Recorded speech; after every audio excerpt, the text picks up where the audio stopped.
Hello guys, welcome back to my channel. তো এতদিন তো দেখছোই পূজা পূজা ভাব আসলো, এখন পুজোও শেষ। 5 দিন কেমনে কেমনে কাটতে গেল বুঝতেই পারছি না।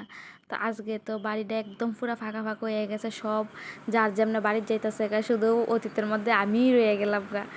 তো ইয়ার মধ্যে আমি নদীতে গেছি গা, স্নান করতাম অনেক দিন পরেই গেছি, আজকে 4 বছর পরে মনে না 5 বছর পরে মনে হয় নদীতে গেছি। তো চারিদিকে সবুজ গাছপালা, অনেকে গাছ টাছ লাগাইতেছে।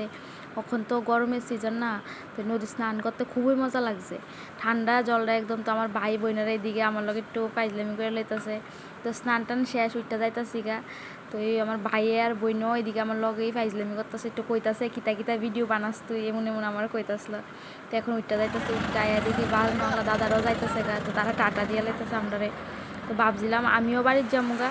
হঠাৎ করে বিকালের মধ্যে রেডি দিয়েছি, হঠাৎ করে দেখি যে বৃষ্টি নামছে, তো আমিও আর যাইতে পারছি না। তো আমিও কালকে বা পরশু দিনের মধ্যেই বাড়ির যাবো গা, আর তো বইলা বসে টসে গায়ে করতেছে। তো নেক্সটে আরও ভিডিও দেখবা, আমার পাশে থাকবো তোমরা সবাই। থ্যাংক